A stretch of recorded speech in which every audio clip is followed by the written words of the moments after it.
Firstly, if we can start as like an introduction, if we can hear about you and your studies, what's your expectations as well regarding this? Seden Hocam, please, you start. Thank you so much. Thank you, Ogulcan Hocam, for inviting me for this webinar. My pleasure. It's a great pleasure to meet you here. My name is Seden Dogan. I'm an assistant professor at Mayis University in Turkey.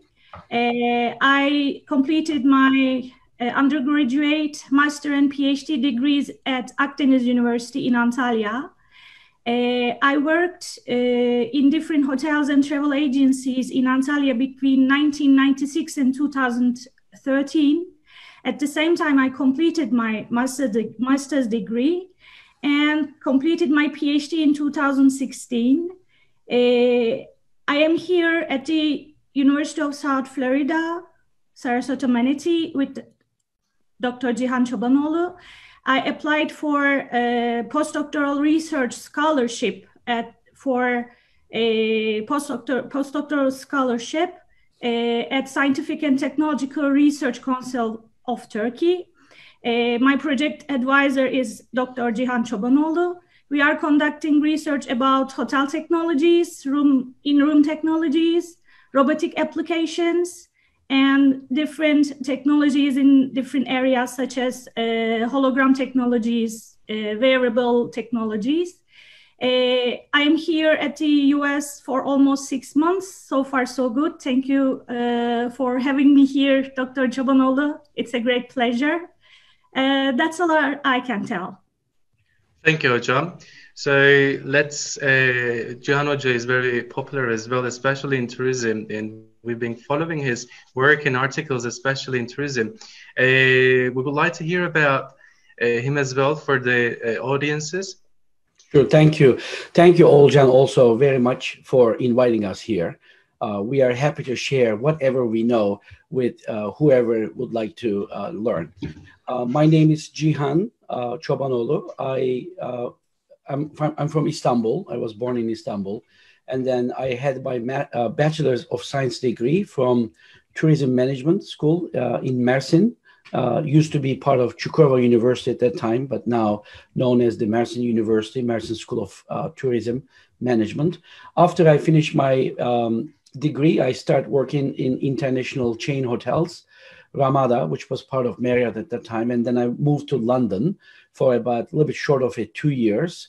Then I came to America to do my master's degree and PhD at Oklahoma State University. In 2001, I started my academic career at the University of Delaware.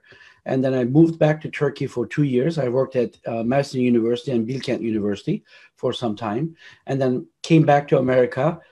In 2010, I also moved to Florida, University of South Florida, which is where I am working right now, currently with Seden also.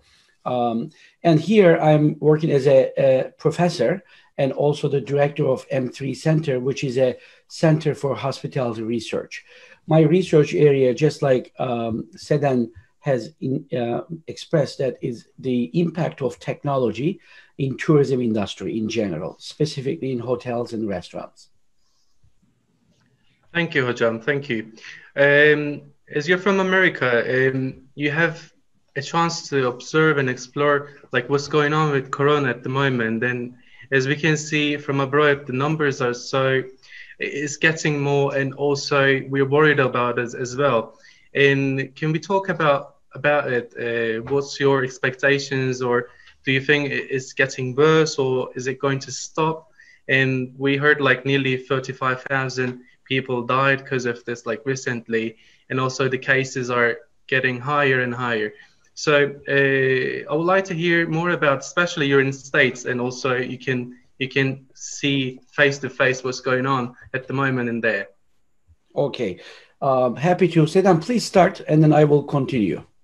Okay, in the US, unfortunately, the hotels are closed, and thematic parks in Orlando are also closed. I've been here for 6 months. I was planning to visit those parks like Universal Studios in April, actually, But when this corona situation started, everywhere closed. Here in Sarasota, the city where we are living in, the restaurants are closed. You can only go to restaurant for to go. I mean the package service, delivery service, and of course we can go to work. We can go to school. There is no 100% curfew here, but of course we are having our cautions. You know, we are staying at our homes. We are trying not to contact people. I mean, we are trying to keep our social distancing.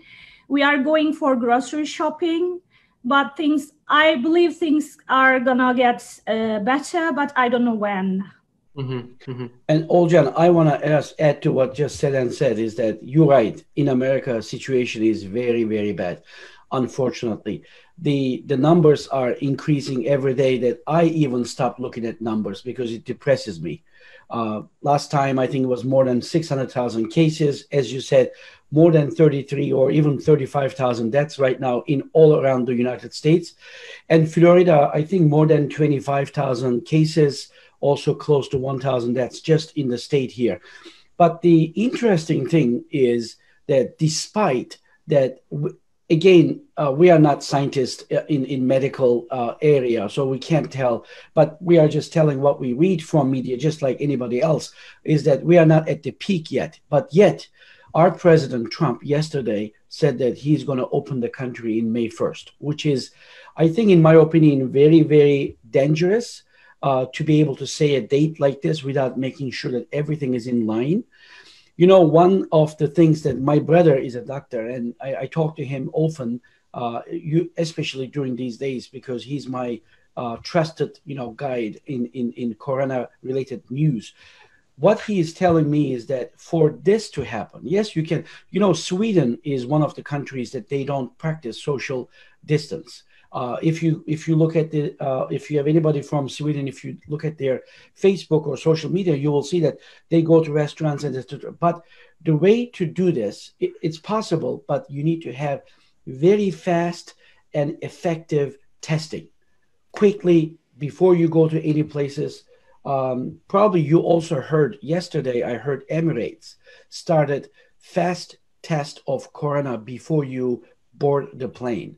So we are going to see things like this more and more. That's going to make the situation, I think, is bad. But unfortunately, America is very bad.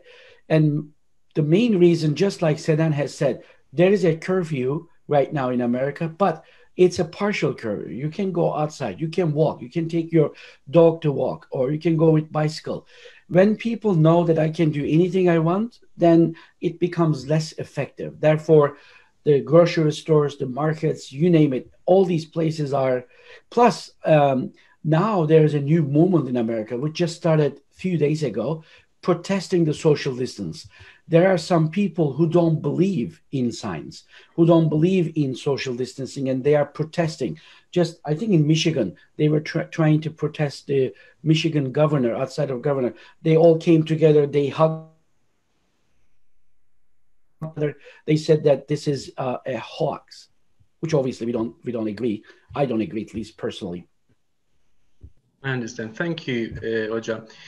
Before we start tourism, I would like to hear, we're in university at the moment, so I mean we closed, but everything has changed here as well. Regarding, we don't have like complete curfew, but we are trying to integrate our platforms into social media or online virtual learning education. We transferred our syllabus into that as well. So I would like to hear more about what's the changes there. Like, I know America has been actually very, like they were ready for online education, and they've been actually practicing like for a while. I even done it myself like 7 years ago when I was in Harvard, and it was a good opportunity for me to understand the system. And after 7-8 years, now we are actually kind of forcing ourselves to integrate our students as well into this platform. So what's the changes as well? What is it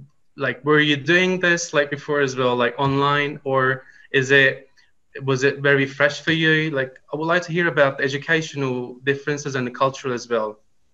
I can speak to that one easily because this semester I was already teaching 2 online courses. So Corona situation, frankly, did not impact my teaching at all, with a very minor modifications. Like at the University of South Florida, in America in general, there are more than 4,000 universities in America. What I can tell that online education has been part of our regular curriculum for the last 20 years. I remember that in 2001, when I joined University of Delaware after I got my PhD, I started teaching online courses. But online courses, it has also its variations. Currently, actually, as a matter of fact, today, Seden and I will do a session in the afternoon about the Corona and the higher education in Turkey, this particular, but we did.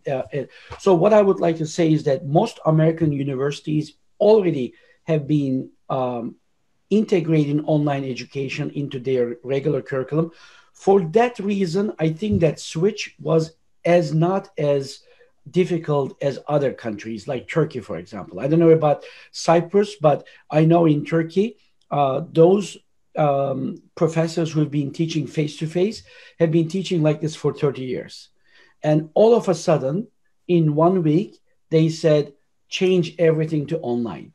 Obviously, I mean, anybody can know this. It's not possible because online education is not just, putting the PowerPoints into the Canvas, Blackboard, Sakai, Moodle, whatever learning management system that you're using. It doesn't mean that. And then now we are seeing a lot of different cases that's happening, or even some professors are using WhatsApp as a mode of. I'm not saying that this is not valid. You can use any kind of tool as long as the learning is effective. That outcome is the same, right? So when we start teaching a class to the students, we always say that at the end of the class, students should be able to do, we have these different objectives, learning objectives.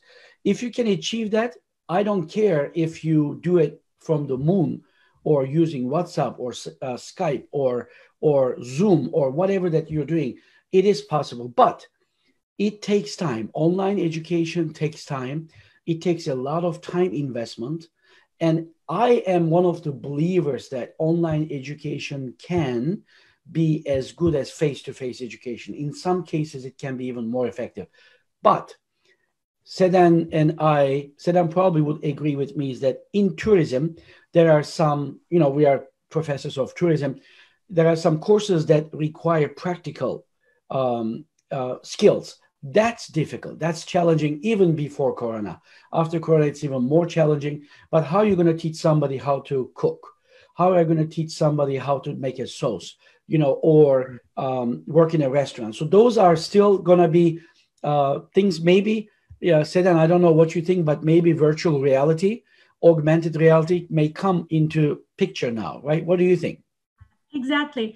My closest friends are culinary professors in Turkey, and they have applied classes like cooking, and they are having really difficulties because at school they have industrial kitchens and industrial supplies, but they have to do that class at home with home equipments, which is really difficult. That's why this virtual reality and augmented reality are going to be really, really vital. I see. We're having difficulties as well at the same time in Cyprus, especially like switching into online. And as you said, like it's not just putting all the data into the systems and expect the students to get whatever they need, but again, like I have a big hope as well in terms of online education. Of course, it's not very integratable in tourism because it has different atmosphere as well. Like you have to be on the side for that discipline. But at the moment, I believe like we're coming from very like technological background, and the source is there and it's easy to achieve and get it. So like this will be an opportunity for us as well. Okay, let's talk about tourism. What changes will the coronavirus in the tourism that you expect in the do you have any observations, especially in America? Will it be different? Seden, please feel free to start, and I will continue. Okay, as a solo female traveler, after coronavirus, I will change some of my habits. For example, I was never ever thinking about hand sanitizers or masks or gloves, you know. But after coronavirus, when I travel to especially a foreign country, I will take those things with me in my luggage, in my bag. And I think the tourist behavior will really change. They will expect this kind of things from hotels or airlines. And also the hotels have to make some developments in terms of hygiene. Maybe now I know that because I have several friends in Antalya who are working at hotels, they 5% occupancy, 10% occupancy, the hotels are still open. And they put some hand sanitizers in lobby, in restaurant areas, in toilets. And I think they will keep them after coronavirus situation. They will keep those things, and they will change their hygiene procedures, especially for common areas like swimming pools, open buffets. I am really thinking about the all-inclusive system, because in all-inclusive system, you go to main restaurant, you take a line in to take food from the open buffet. You are touching those spoons and serving materials with the other people. I think the tourists will stay away those kind of actions. These are my expectations, actually. Thank you. I just would like to add what Seden said. I agree with her. We are seeing what the changes in tourism industry right now. Of course, the impact is tremendous, right? We know that in America and around the world that the occupancy rates are as low as 10% right now. And those are the occupancy rates of the hotels that are open. There are many, many hotels already closed down. Like I always give this example, but my son used to work in Marriott in one of the resorts in Vail in Colorado, kind of Turkey's Uludağ, and they closed temporarily. So he was put on leave for some time. So that one is happening, and restaurants also have seen huge amounts of. I just heard from National Restaurant Association in America that 3% of all restaurants in America already closed down permanently. And they expect that in the next month, if this continues, which is more likely to continue, that more than 10% of the restaurants will be closed. So the impact is there, and it is something that we have never seen before. So what is going on then? What do tourism industry respond to this? I can maybe summarize this in short term, immediate, like what are the changes that's happening, and medium and long term. One of them is what we see now. Restaurants, of course, stopped serving to people. So they are doing now what we call curbside offering, pickup, right? Or delivery, Uber Eats, there are companies that are like this. For example, I just heard yesterday Steak and Shake, which is pretty growing chain in America. I think they have got 300 restaurants in 15 countries. The CEO of Steak and Shake said that they've never actually has served to go. They've never done this or drive-through. But now basically he says that all of their restaurants become a drive-through company, a restaurant like Chili's. And the other thing that these companies are doing is contactless. So they are trying to remove the contact as much as possible. Domino's, for example, you can order online and you can get delivered. And when you deliver it, because you pay with your card in advance, that they come and they bring the box that in your doorsteps, and then they tell you with the app that the pizza came. Then they leave, then you can go out and then get the pizza. Another one that I am seeing is Chili's. You again order online. They don't deliver to you unless you use one of the third-party companies. But when you go there, you tell them what your car color is and the makeup of color. And then when you go there, they see that from the cameras and they bring your food to you immediately. So you don't have to get out of your car. You don't have to go inside the restaurants, which some people are very, very scared of, which I understand why. So those are the things that are happening from the restaurant side. In the hotels, what we are seeing also, when you look at different hotel companies, that one of the major things that they are doing is the cancellation policies. Mm-hmm. It has been changed. In some places, some hotels did not allow you to cancel for, let's say, 2-3 days before because the demand was high. Now you see that even until the last moment, like until 12 midnight, that you can cancel once you make the reservation without any penalty. So that's one thing that they are trying to make this. And the other thing that you see in this particular crazy times is that hotels are using this as a social media opportunity. They are actually, some of the hotel companies opening their hotels to hospital staff, health industry, and they are utilizing this in their social media, which I find it very, very nicely. You know, I'm the McKibbon Endowed chair here. McKibbon is the company that has many, many hotels. It's a management company. I love what they do. They've done two things, which I really like. Is one of them is the same thing for the health employees. They have opened it up. They also use the restaurants in their hotels to feed the hospital staff for either free or very discounted. And the other thing that they have done, they actually open up a fund for their employees, which they had to lay off temporarily so that they will be able to get something, you know, that they are not going to go hungry. So these are the things that I am seeing. There's many, many other things as well, too. Like, you know, some of these big chain hotels are now opening their laundry.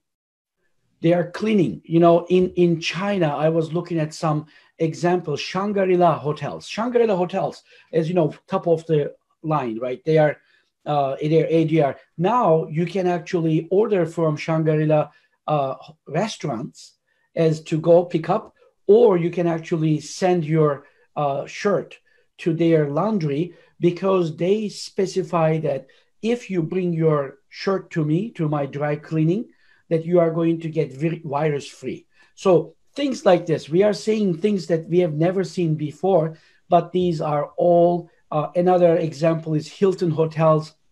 They are doing food delivery and also takeaway options. Many, many examples like this.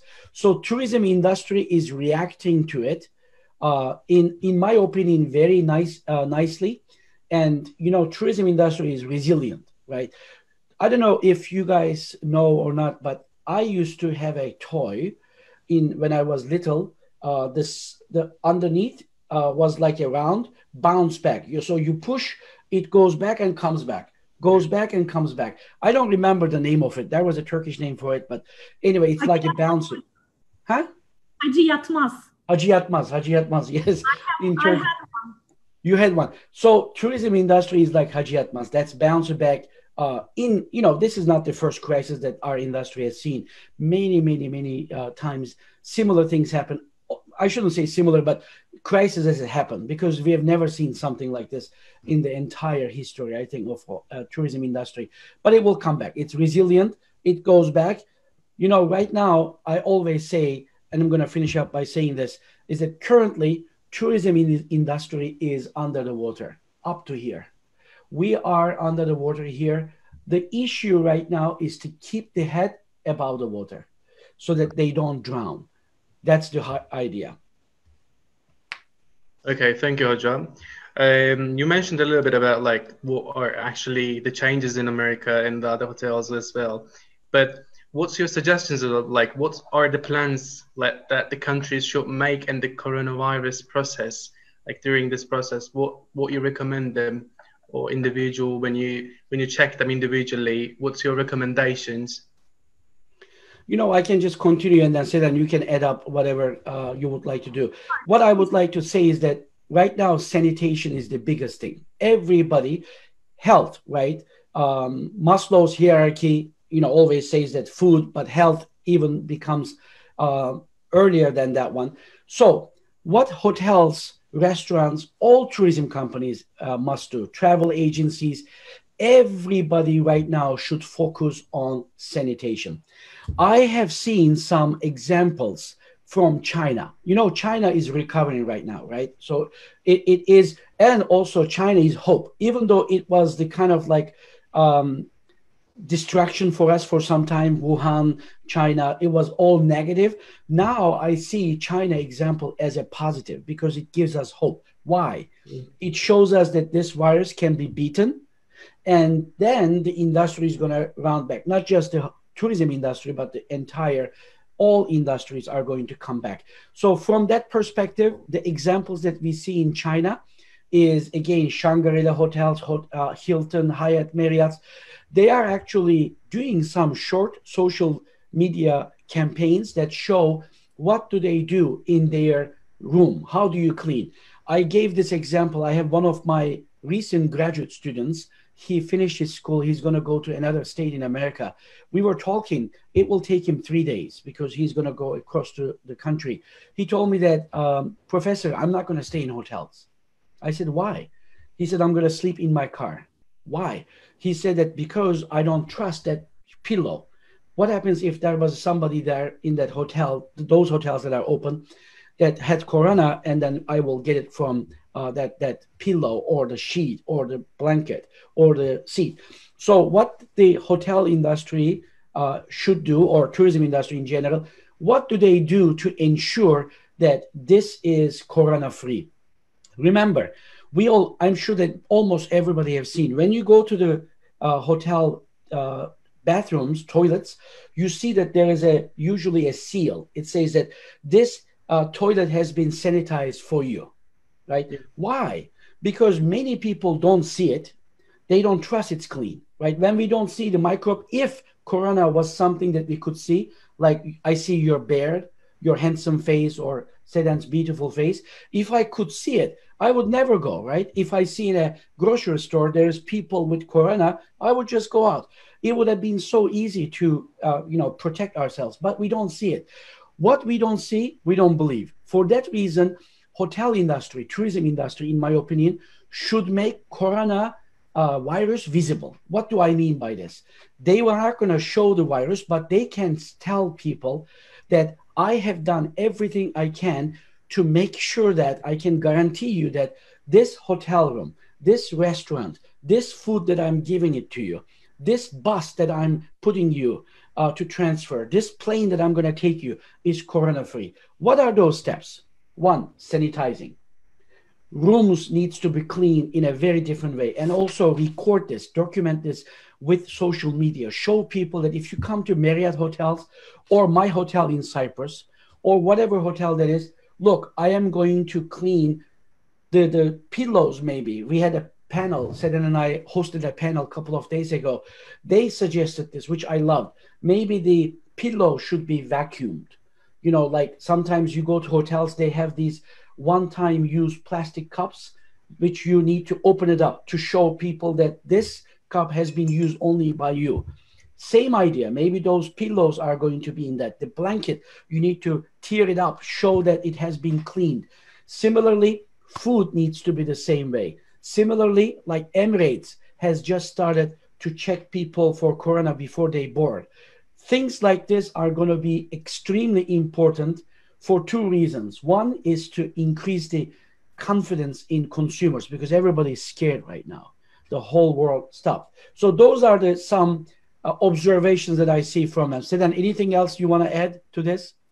Actually, no, you covered up almost everything, Hocam. Thank you. Thank you.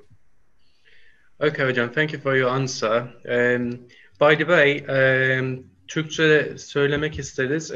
Herhangi bir sorunuz varsa değerli izleyenlerden mesaj olarak bırakabilirsiniz Facebook Live durumunda olduğumuz için. Oradan yanıtlayabilir değerli hocalarımız. So we were talking about more companies and also like hotels, like the countries, what they're supposed to do and what's your recommendations. Let's talk more about customers, consumers. So do you think, like, what changes do you think will occur in the tourists' behaviors after this coronavirus, after this pandemic? Seden, please start. Okay. I don't say anything negative, but I don't want to say anything negative, but I have to be more realistic at the same time. I believe that recovery in tourism industry we see in 2021 because 2020 is already gone. Today is 17th of April.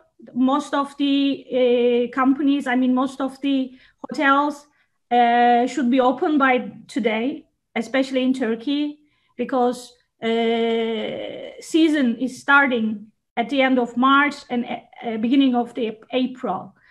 But we can see that it's not going to happen. 2020 is already gone. And when the coronavirus is over and in international tourist movement starts in 2021, of course, the main issue would be hygiene and sanitation, as Dr. Cobanoglu mentioned before.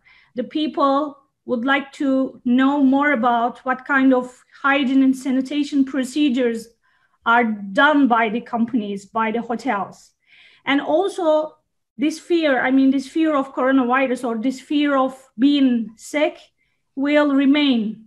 This is my personal thought, you know, it cannot be generalized. This fear will remain. The people mainly will travel domestically at the beginning. They will not go outside of the country. And maybe 2022, the international movements will start internationally, you know, because people will prefer to stay in country. And at the same time, I want to go back to this contactless technologies. The people would like to see more of these contactless technologies at restaurants, at hotels, for example, check-in, check-out procedures, entering the room or paying a bill. They would prefer these contactless technologies to avoid to touch something to get sick. This is all my thoughts about this question. Thank you. I want to add, Seden, I agree with everything that you have said. The only thing that I would like to add is that we are doing a research study right now. We looked at the crisis in the past. What happened? How long did it take for the tourism industry to recover? Resilience, right? As we said, that Hajjat must go back and forth. When we look, is that it usually takes 1 to 3 years, right? In SARS crisis, of course, SARS was not a pandemic. It was mainly in Asia. But even Hong Kong, I remember in Hong Kong hotels, the occupancy rates being 1 or 2%. In big hotels, there is only like few, less than 10 guests staying. I remember those days. It takes 1 to 3 years for them to come back, but it did come back. So from the history, we know that the tourism industry recovers. People forget these kind of things. So what happens is that customers are scared right now, just like Seden has said. Yes, it's going to take some time, but I think that there are a couple of things that we need to look at now.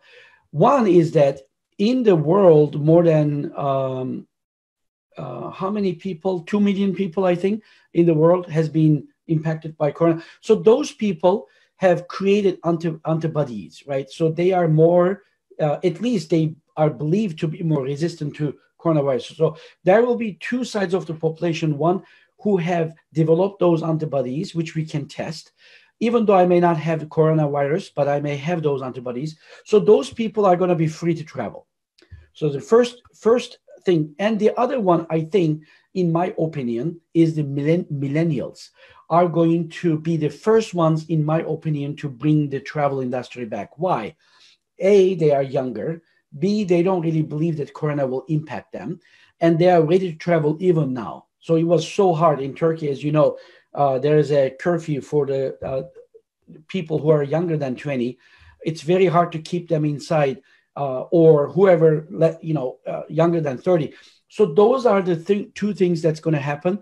But I agree with Seden that I think 2020, unfortunately, is going to be one of the years that we will remember, and we're going to tell our children or grandchildren in the future, is one of the worst years for the travel and tourism industry. But as I said, the good part that people forget quickly.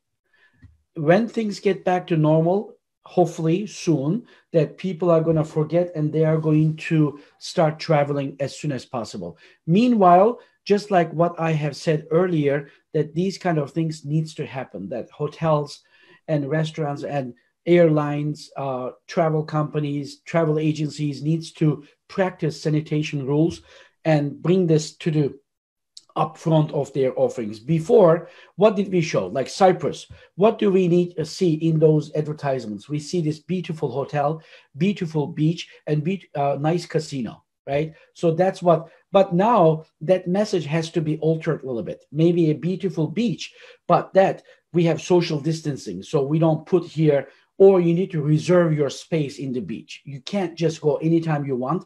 Or that pool, 500 people, that you need to have a time, 2 hours that you can go to that pool. You're going to feel better, even though you pay the money. Are you telling me that I'm not going to be able to use pool whenever I want? Yes, I'm telling you because of your safety. Or the buffet, open buffet. Maybe we are going to take people there in, number of people, like Home Depot in America, one of the department stores, is taking the people by numbers. So they calculate the square meter of the store, and they say that in a given time, only 200 people can go into the store. So they count, 1 people goes out, 1 people go. Maybe things like this are going to happen, at least in the short term, that we are going to tell. And, in the open buffet, you touch those spoons and the tongues that 1,000 people touch. Maybe you are going to give people their own utensils that they are going to be able to go and only touch one. And after that, they're going to destroy that. We never had this, but innovation is going to come into the picture. Or I've seen this actually in buffets, that you don't serve yourself. There is somebody behind the open buffet, a hotel staff. That person serve for you. You tell them that I want some beans, I want some rice, give me that meat, whatever. They are going to. So we should be ready to alter the way that we've been doing marketing, operations, everything, even employee staff. Like I see that one of the companies, I don't remember which one, but they say that, look, if you come to our restaurant, don't worry. I check my employees every single day, their temperature. I try not to have anybody with coronavirus. So when you take the food from me, even though I'm cooking it with a high degree, even if there is a virus, it kills. But I want to assure you that the package that I give you is corona-free. I see. As I can see that you were mentioning about like more group tourists will be affected as well. Like the buffet going to be very risky for them to use the same tools and like spoons and etc. So I would like to hear more about like how trips in groups will be affected. So do you think it's going to be like tourist groups as we use, like as we have it right now? Not right now, but like before. So is it going to be like that, or is it going to be very different, the tourist aspect and the context? Will it be different than the previous? Seden, please start. Okay, as you know, elder people and children are the most important cohort for the coronavirus issue. We are trying to keep them at home. We are trying to keep them safe. I believe that those people, I mean the elder people and the people who have younger children, will be more careful about the traveling in the future after coronavirus thing, and they are looking for really highly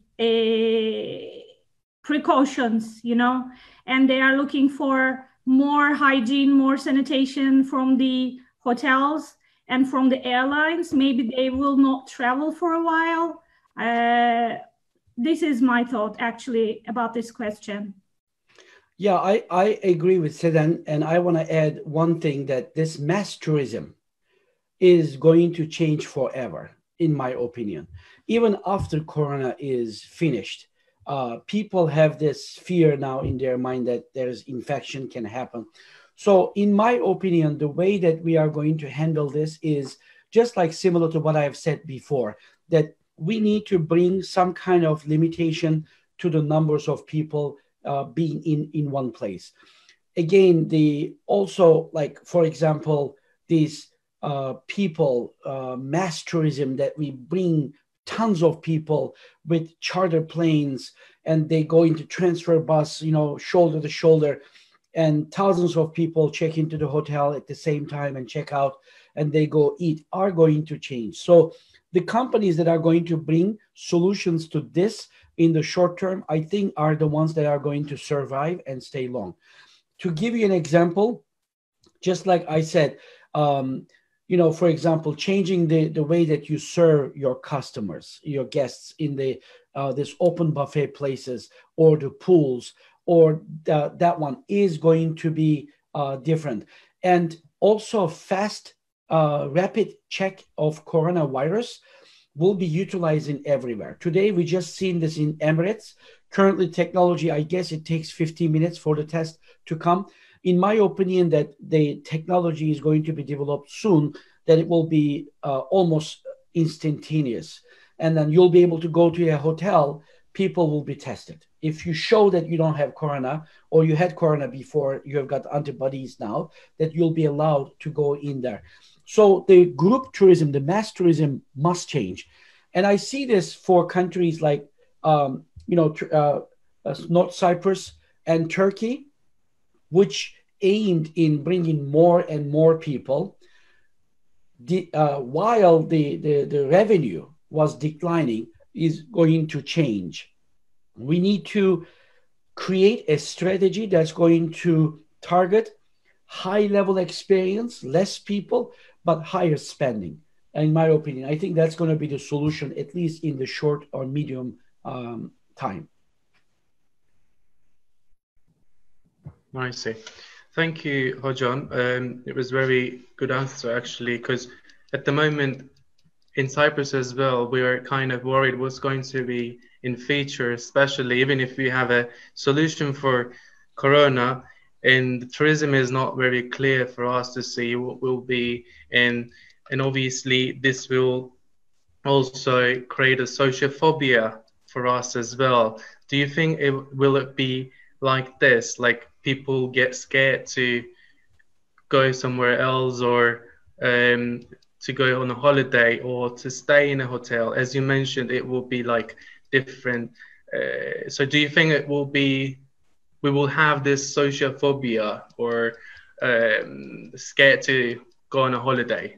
Right. I think we will have. To answer your question, yes. But the good news is that it's not going to be a majority. It's going to be a small proportion. I think the hotels, resorts, airlines, transfer companies, all of them, by taking precautions. Remember what I said earlier. Now, the image that we are going to give to people is not going to be just that beach, not that pool, that casino, the wonderful room that we have. How we sanitize those places. It has always been a problem in cruise industry, or in big places, in big resorts where there's thousands of people eat and they go to the pool, they go to the beach at the same time. This is not something new. I remember when I was going to the cruise, before you go to the buffet, open buffet restaurant, they require you to take that hand sanitizer into your hand and then go in there. So things like this are going to be more prevalent. So the companies right now, I think that my suggestion to every hotel, hospitality, tourism company is to look at their operations. What can I do to showcase my sanitation practices? My employees, I check them every day. They are clean. I test them weekly, and they are not coronavirus. Second thing is that I clean all the environment. Maybe, you show your beach as an advertisement, but this time show your kitchen. Show them how crystal clear your kitchen is, how sanitation, everybody has the gloves, everybody is using sanitation rules. We have in America ServSafe. It's been in existence for years. Any kind of employee that works in the kitchen must be ServSafe certified. So maybe take that to what I will call ServSafe C, like Corona. Yesterday I was talking to somebody, and then I came up with a term. I call this tourism 3.C. You know, we have tourism 2.0. Tourism 2.0 was defined as the tourism that's the digital tourism, digital transformation. Everything is going towards digital reservations. You check in online, you go in, maybe you order in the room, everything online. Those are going to be going to the next level, tourism 3.0. But I also add the C for coronavirus, so that you need to make sure that everything that you do is sanitized. Then it is going to create confidence in people. The biggest thing right now that all tourism industry must do is to install confidence in the people's mind. Currently, that confidence is destroyed. You need to show people that come to my hotel, come to my restaurant, you are going to be safe here. That's the key, and that's the difference. So tourism 3.C is here now. Everybody should really think about how that can convert their operations into contactless. That's why I say tourism 3.0. That C is, how can I make sure that my guests, my customers know that I am a safe, good, virus-free place. Okay, hocam, thank you. For the new audiences, I would like to say, Türkçe sorular yazabilirsiniz izleyenlerimiz. Yazdığınız soruları Türkçe cevaplayabiliyoruz aynı zamanda. İngilizce'de soru sormak isteyenler olursa yine soru kabul ederiz. I would like to continue about the boutique hotels. So, obviously, we were talking about like, okay, the grips will be a bit going to be decreased, and the population will be affected as well in terms of for the tourism. So, do you think the boutique hotel will be popular and like it will be demand for the boutique hotels? Seden, please start. Okay, this is a great question actually. As a person, I prefer always small hotels, not big 5-star all-inclusive hotels. I always stay at small hotels, pensions and apart hotels. And I believe that boutique hotels will be really will be preferred by people in the future. I mean, after coronavirus. 2 days ago, we had a webinar session with Dr. Cobanoglu, and one of our speakers, industrial speakers, told us that there is a place in Antalya, Adrasan and Olympos. There are these small places, and there are small, very small, 5 rooms, 6 rooms hotels there. And he called them and they said, we are full. I mean, 100% full, because people are spending social distancing time in those hotels, which is great. I mean, it's actually gonna continue.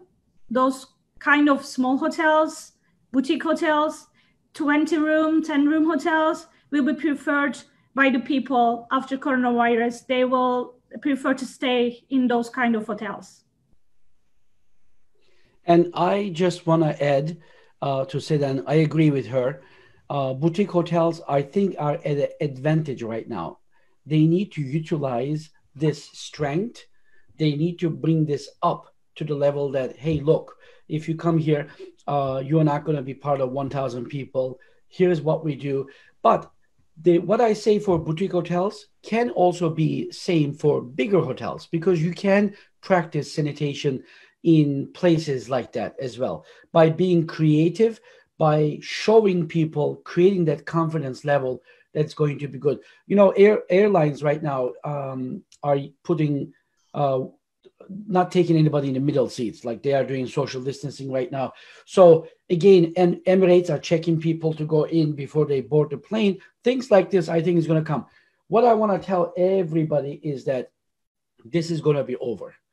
It's not going to be here for the rest of our lives. Hopefully, you know, we pray for this, but that restaurant, hotel, travel industry must create ways to make whatever we do more sanitized. Boutique hotels are at an advantage because they are small, right? They can just utilize that one, say that, so that's good for them.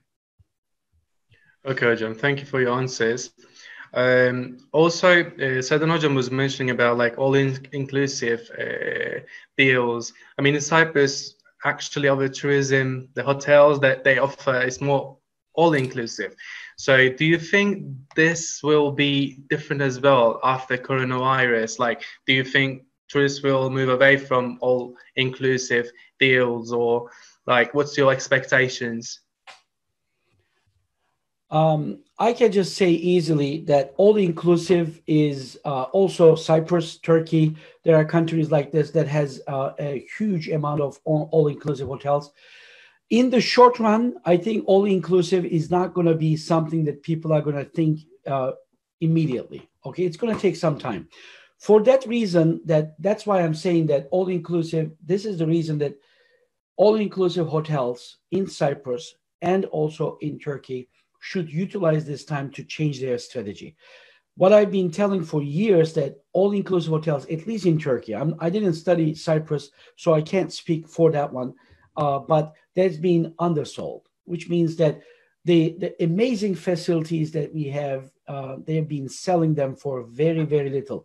For a price that you can go to a nice restaurant, eat one meal, that they are selling the whole experience.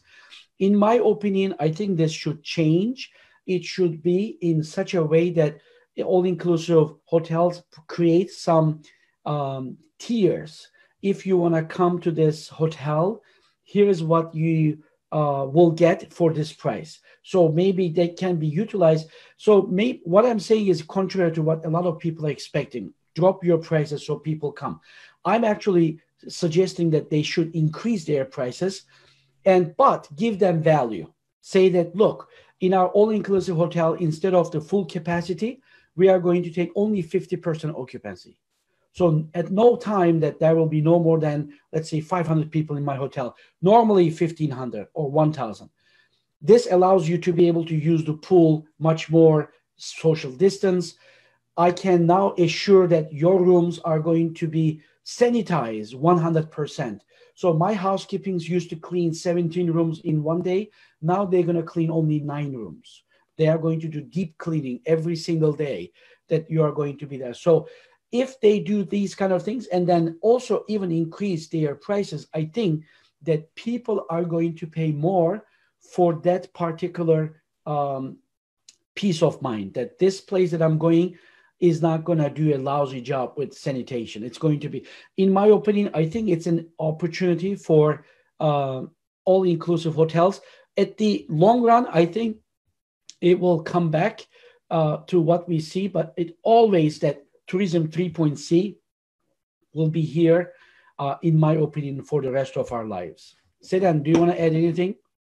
The only thing I want to add that we have regular tourists from Russia, from Germany, from Scandinavian countries, and Cyprus has regular tourists from England and Greece, and those tourists are in love with our countries. So even if this all-inclusive system remains, which I say it will remain, but as Dr. Cobanoglu mentioned, it should be transformed. People will prefer all-inclusive system, and people prefer Turkey and Cyprus to have holidays. I see. Thank you, Hocam. It was very actually nice answer as well. We have hesitations regarding this because in Cyprus, tourism is the main sector of the economy, and everything is literally depending on like a tourist, and we have education and also construction. So 3 main sectors that we are actually based on as a sector. So also, do you think that this pandemic could have like consequences, but it's not going to be, it will be irreversible, like on tourism? Like we were talking about, the culture of tourism will change regarding like the offers, the conditions will be different. So do you think we will face with the like irreversible consequences? Seden, do you want to start? No, you start first. Okay. what I want to say, yes, I think there will be changes for forever, right? That's going to happen and it's going to stay with us. That's what I was trying to tell, is that the sanitation practices, I think, is going to go up. You know, if we were to do this Maslow hierarchy again, we should maybe put on the bottom is the health first, and then, you know, food, physical needs, and then goes up. So for that reason, Cyprus, Thailand's economy, 25% of their GDP comes from tourism. Turkey is 11%. So there are some countries that are depending on tourism heavily. Cyprus, just like you said, education, construction, and tourism. So for that reason, what I want to suggest to all people that are all countries that have heavily, depend on tourism, is to be able to show their differentiation by creating this sanitary, virus-free environments. That's why I'm saying that even maybe the branding of the country should change from these clean beaches, sun, sand, and sea. From there, yes, plus that sea-free, you know, corona-free. That's why I've been saying tourism 3.0. So we need to look at those things. We said maybe those all-inclusive hotels, at least in the short and medium run for the next 3 to 5 years, need to focus on how they can control the amount of people goes into the hotel so that they increase the social distance, they increase the sanitation, but yet still be economically feasible. I asked this question in our panel. We had one representative from an airline. I said, if the airlines do social distancing, will that be economically feasible? He said, no. If you put only 50% occupancy in the planes, he said, we are going to bankrupt.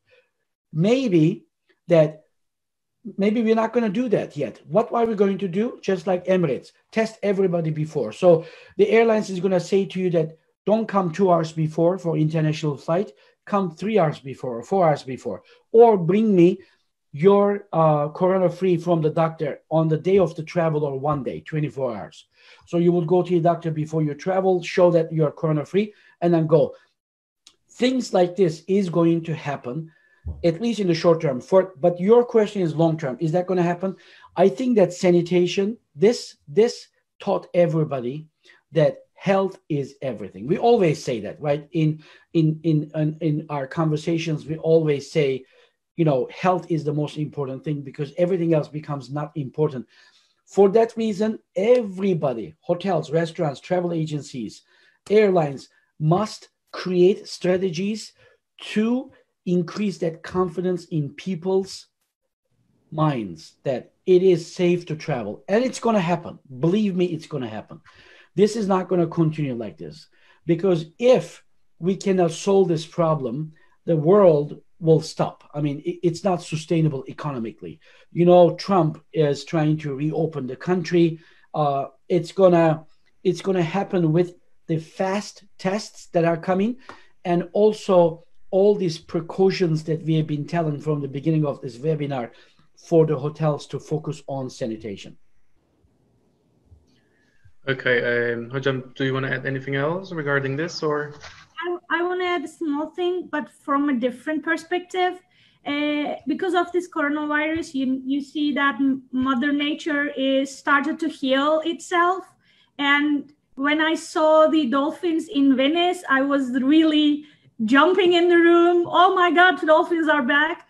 And you know, maybe you saw on the news, the Everest, the Himalayas were be able to see from India after those because of this coronavirus, social distancing and homestaying thing. I think this created environmental awareness in the people. So people will be more careful about this environmental issue, and this will remain. This is all I can add. Thank you, Hocam. Thank you. Actually, we've been receiving some comments as well and questions that are received. It was direct message. what are the approach to solutions to improve the tourism climate of countries whose economy depends to a great extent on this sector of activity after this coronavirus pandemic? Hocam? Yeah, I think what this person is trying to say is that, again, kind of like the question we answered before, is that all activities, regardless of what kind of tourism that you are doing, or what kind of hotel you are, even from the boutique hotel to bigger hotel, or mass tourism needs to be re-examined. Mass tourism, definition of mass tourism must change for the next 5 years. After that, I don't know what happens. It depends on if there are new viruses is going to come, or if this corona keeps coming back, and also how fast the vaccine will be invented, right, or will be found. So all of these. But in my opinion, regardless of what you do, if you were to emphasize social distancing, safe selection of the guests into your practice, whatever that might be, hotel, airline, or other places, and then you also show high level of sanitation practices that you're using, from even employees that you are using to the stuff that I think those companies are going to be the ones that are going to be able to attract guests back. And for you to be able to gain confidence, we must not make a mistake. So just take people, like I mentioned earlier, millennials are going to be the first ones. Leisure travel always recovers faster than business travel. It always has been like this. So we are going to see some examples. People are, right now, what are we seeing in social media news? Every day, negative, negative, negative. This many people died. This many people got cases. And, you know, this many people are in the ICU, all that stuff. What we need to see is the positive news. Oh, these people go to vacation. Nothing happened for them. They go to this trekking in Cyprus, or whatever that might be, is that, so those we need to be careful before we take. We need to take them control numbers, and then ensure that they go back happy, nice, and most importantly, safe, corona-free. If we were to achieve this, just like right now, negative news go very fast, I think we're going to see positive, because everybody is desperate for positive news now. People are tired. They are depressed. I'm not a psychiatrist or an expert in mental health, but I see that we are going to see even more mental health issues because of economic impacts, or simply by staying in the home for too long. We are very social animals. Humans are social. They need to see each other. They need to hug each other. They need to talk, laugh, cry, shoulder. They need to hold their hands. When you take this away from the human's experience, I mean, something is missing. And if you do this to an extent that people are going to start losing their mental health, we don't want that. For that reason, I also want to give a message to everybody. Please, whenever you see a positive news, share that in social media, not just only the negative ones, but also give people hope. That's why I always tell my students that call each other. Even the friends that you didn't call for a long time, just call them, do a Zoom or a FaceTime or Skype, whatever. Just talk to them, because that connection, even though it will never replace face-to-face, I think is going to heal some of the damage that this isolation is giving us. Sure. Okay, Hocam. Do you want to add anything else on top of this? Or I think Dr. Cobanoglu said everything that we actually needed in that sense. This was actually all that I received. And if you would like to talk about more worldwide tourism, or the statistics from Asia or other countries that you would like to share, we can continue with that. And so far, these are the questions that I received as well from other audiences, and this was like that. And actually, we received loads of nice comments as well, and we should keep doing these webinars. And This was all, and thank you for attending. If you, as I said before, if you have, if you would like to share your ideas about the world behind, or if you have any statistics regarding the tourism, please share with us as well. Right. Ogulcan, I just want to add, and Seden, please feel free to compliment what I say. I have a good friends from a company, it's called Hotel Runner. It's out of Turkey now, they are in the UK, but I want to give everybody good news. The good news is this: they have 38,000 hotels in their system. It's like they are the intermediary between the hotel and the guest, right? So when you want to book, you go to their system and then you can book through different channels. So they are representing 38,000 hotels from 190 countries. So pretty much all around the world. It's very, very big. And Ali is the CEO and the founder of the company. He and I had a nice conversation, which we are actually planning a webinar on this data, but I just want to give a sneak preview of what we are going to do. Is that when you look at confidence of the consumers, how long this is going to last, that when we look at the bookings right now, 90% of the bookings for March, April, May is canceled. This is not surprise to everybody. However, what we see is coming back after August. After August, we see that at least in people's mind that this is going to be over. By December, things are going to get back to normal. So people are booking for December more than compared to last year's.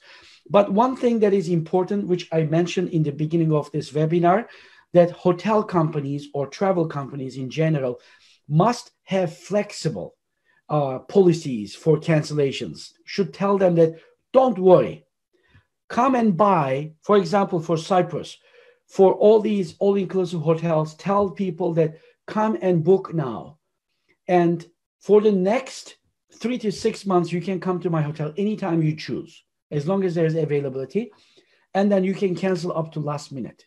So if you were to give this kind of confidences to people, it's going to come back. So currently, 90% of the hotel reservations are canceled in the world. So worldwide, Simit Travel Research, Hotel Pulse from Hotel Runner, and Deloitte also has another one that I have seen. 90% is at halt. Airline industry is very similar. China started to recover.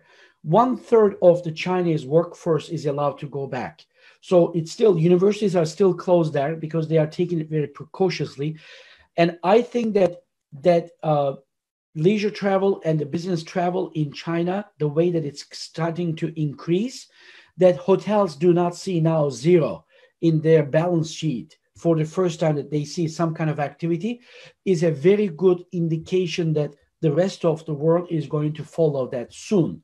And I keep my hope high, but I need to be realistic that I believe that 2020 will be a year that we will consider a lost year from the tourism standpoint of view. But the good news, it's going to come back. Seden. I totally agree with you, Hocam, because people are ready to say goodbye to 2020, and they are really ready to welcome to 2021. And December, especially New Year, is going to be really huge to celebrate.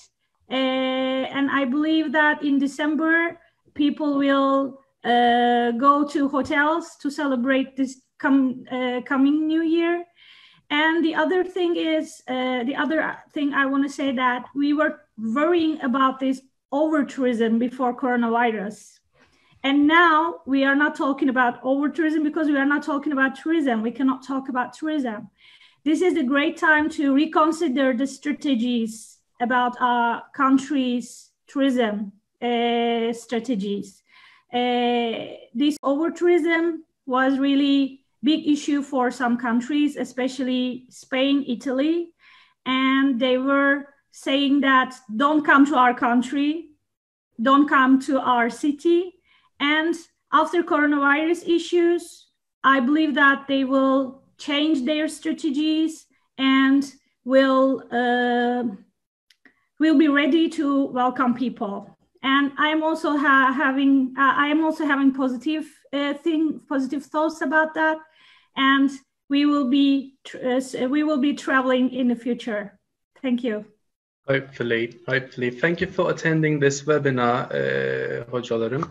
Türkçe'ye dönebiliriz artık. Çok memnun oldum. Çok güzel bir sohbetti. Yine bunu tekrarlamak ümidiyle. Güzel bilgiler aktardınız. Bunları zaten kayıt altına aldık. İnşallah bunları güzel bir yazıya da dökeriz ve paylaşırız toplumumuzda. Turizm konusu çünkü herkesin aslında merak ettiği ve aynı zamanda emin olamadığımız bir noktaydı. Bizi bilgilendirdiniz bu konuda. Çok teşekkür ederiz tekrardan. Başka eklemek istediğiniz bir şey varsa son olarak Türkçe'de devam edebiliriz. Kapatalım webinarımızı. Teşekkür ederim. Lütfen sen başla. Davet ettiğiniz için teşekkür ediyorum hocam. İnşallah biraz kötü şeylerden bahsetsek de umut verebilmiş olmamızı umuyorum. Tekrar çok teşekkürler. Çok sağ olun hocam katıldığınız için. Aynı şekilde ben de Seden'in görüşlerini paylaşıyorum sevgili Oğulcan. Batı Kıbrıs Üniversitesi diye mi çevriliyor Türkçe, değil mi? Evet, Kıbrıs Batı Üniversitesi. Üniversitesi'ne bizleri konuk ettiği için teşekkür ederiz. Seden ve ben bu kriz anımızda, turizmin çok zor günler geçirdiği günlerde elimizden geldiği kadar gerçekçi olarak ama turizmcilere de yardımcı olabilecek stratejiler gelişmesine yardımcı olarak fikirleri vermeye çalışıyoruz elimizden geldiği kadar. Ben inanıyorum ki daha önce söylediğim gibi turizm endüstrisi çok resilient bir endüstri. Dolayısıyla geri gelecektir. İnsanların umutsuzluğa kapılmasına gerek yok. İnsanlık her zaman kötü gelen şeyleri unutuyor. Sadece hazır olmamız lazım. Yani oturup da hiçbir şey yapmadan beklemek de iyi bir şey değil. O yüzden demin söylediğimiz bu webinardaki olayları tabii ki daha bir sürü fikirler de vardır. Yani bunlar bizim aklımıza gelenler.